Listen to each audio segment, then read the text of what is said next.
Being like, girl, you know I want your love.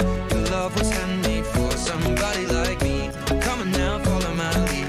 I may be crazy, don't mind me. Say, boy, let's not talk too much. Grab on my waist and put that body on me. Come on now, follow my. Bonjour mesdames, messieurs et bienvenue, nous sommes ici en inédit aujourd'hui sur FR News puisque ça bug beaucoup en direct, vous le savez, et à partir de maintenant, décision prise, les émissions d'FR News Foot pour que ça soit plus qualitatif seront faites en inédit. En tout cas, on est au fait de l'actualité et on va parler bien sûr de la Coupe de France avec donc la Coupe de France bien sûr avec les huitièmes de finale qui se sont joués ce week-end, et on parlera aussi bien sûr de la Coupe d'Afrique des Nations, la CAN bien sûr.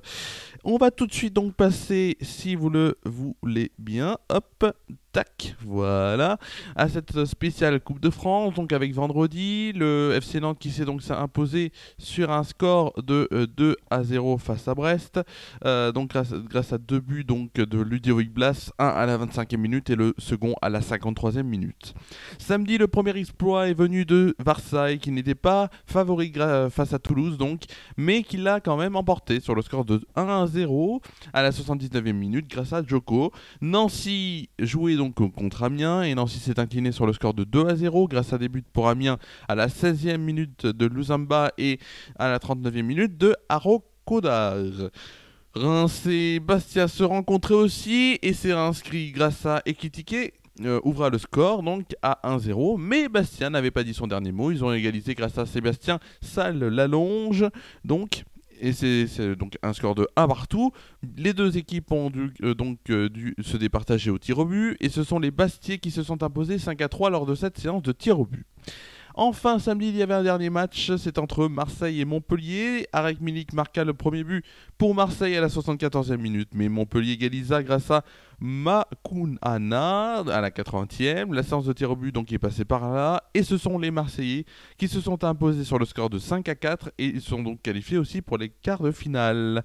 Hier, le second exploit donc de ces huitièmes de finale fut fait grâce à Bergerac qui s'est imposé 1-0 face à l'AS Saint-Etienne grâce à un but donc de Romain Escarpit à la 67e minute. Enfin, ceux qui l'ont suivi sur cette chaîne, on l'a suivi ensemble. Monaco s'est imposé sur le score de 4-2 face au Racing Club de Lens. Troisième but marqué dans la première période. 3 buts marqués dans la première période pour Monaco, avec Wissam Ben Yedder en premier à la 18e minute, Jean Lucas à la 26e et enfin Sofiane Diop à la 29e minute.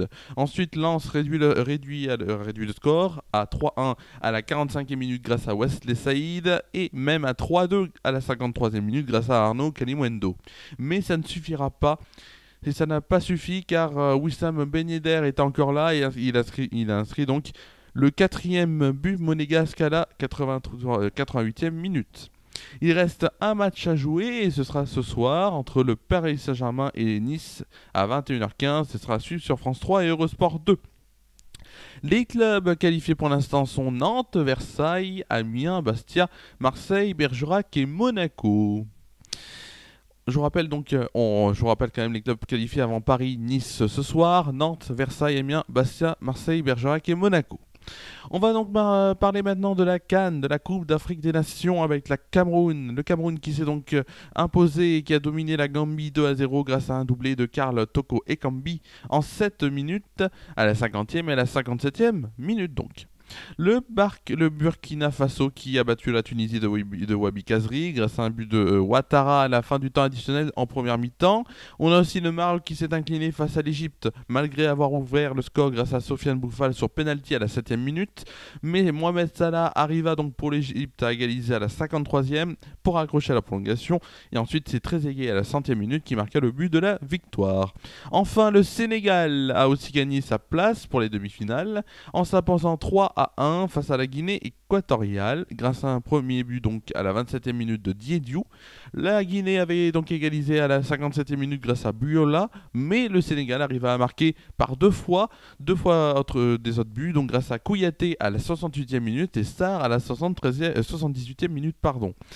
Donc 68e et 78e les deux buts, ce qui amène donc le score à 3-1 donc, pour donc, le Sénégal face à la Guinée équatoriale. Les demi-finales se joueront mercredi et jeudi de cette semaine.